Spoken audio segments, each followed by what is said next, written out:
नमस्ते मैत्रिणींनो, आज आपल्या चॅनलवर स्वागत आहे. तर आज आपण बघूया जास्वंदाचं झाड. तर हे बघा, माझ्याकडे जास्वंद आहे. तर चांगली वाढ होते त्याची. तर बघू शकता, कळ्या येत आहे त्याला. हे बघा, तर छोट्या छोट्या कळ्या येत आहे त्याला. प्रत्येक फांदीला कळी आहे. तर तुमच्याकडे पण असेल जास्वंद तर मग त्याची वाढ होते का काय ते मला कमेंट करून नक्की सांगा. तर आता एप्रिल महिना चालू आहे ना, तर मग एप्रिल महिन्यात जास्त ऊन वाढल्यामुळे झाडांची पण वाढ कमी होऊन जाते आणि फुलं पण छोटे यायला लागतात. तर हे पण जास्वंद फूल मोठं येतं, पण आता छोटे कळ्या आलेल्या आहेत त्यांना. तर बघू शकता. तर मैत्रिणींनो, ही माती बघा. तर झाडांची माती अशीच कोरडीच पाहिजे, जास्त पाणी टाकायचं नाही. जास्त पाणी टाकल्यामुळे काय होतं, मग आपले झाडांच्या मुळ्या खराब होतात ना. असं प्रत्येक व्हिडिओत मी तुम्हाला सांगितलेलंच आहे की पाणी जास्त पण टाकू नका आणि कमी पण टाकू नका झाडांना. तर आधी बघायचं पाण्याची गरज आहे का झाडाला, तर मग पाणी टाकायचं.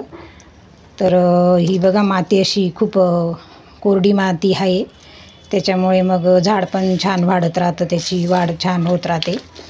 आणि छान झाड वाढत राहिले तर मग किड्यांचा पण प्रादुर्भाव जास्त होत नाही. तर मग झाड पण छान स्ट्रॉंग वाढत राहतं असं. तर बघू शकता, छोटंसं जास्वंद आहे. तर त्याला छोट्या छोट्या फांद्या आलेल्या आहेत आणि फुलं प्रत्येक फांदीला कळ्या आहेत. हे बघा, प्रत्येक फांदीला छोट्या छोट्या कळ्या आलेल्या आहेत. तर आता एप्रिल महिना चालू आहे ना, तर मग कोणते पण जास्वंदाची आता वाढ होतेच आहे.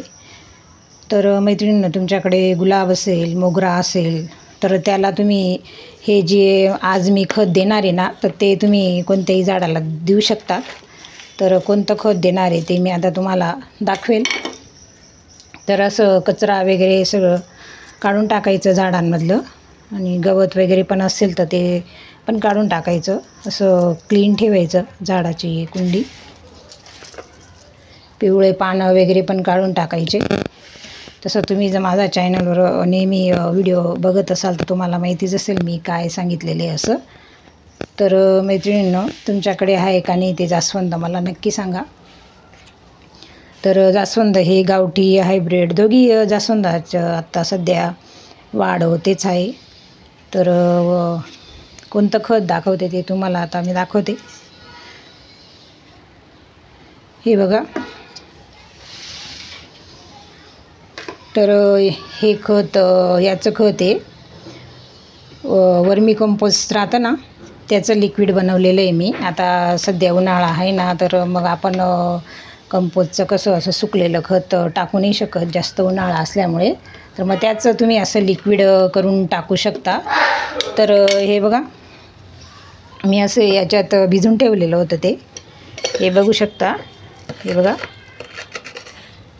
तर 2-3 दिवस भिजून ठेवलेलं होतं मी पाण्यामध्ये. आणि त्याच्यात 1 चमचा निंबोळीची पावडर टाकलेली होती.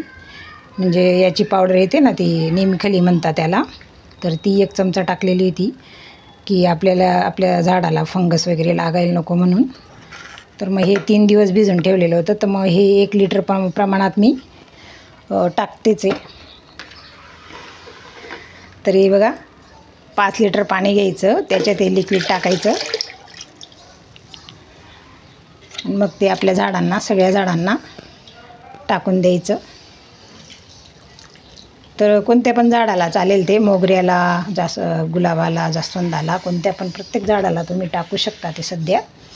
तर हे पण खत इतकं छान असतं ना, तर त्याची पण झाडांची खूप ते टाकल्यावर वाढ होते. तर ते आता पण त्याच्यामध्ये तुम्ही नक्की हे नीम पावडर टाका. आणि नसेल टाकलेली तर मग नंतर पण टाकू शकता. असं पावडर 1 चमचा टाकून द्यायची.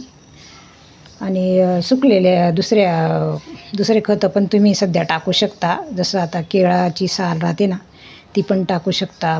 चहा पावडर टाकू शकता. तर जास्वंदाला हे केळाची सालचं जास्त फायदा होतो.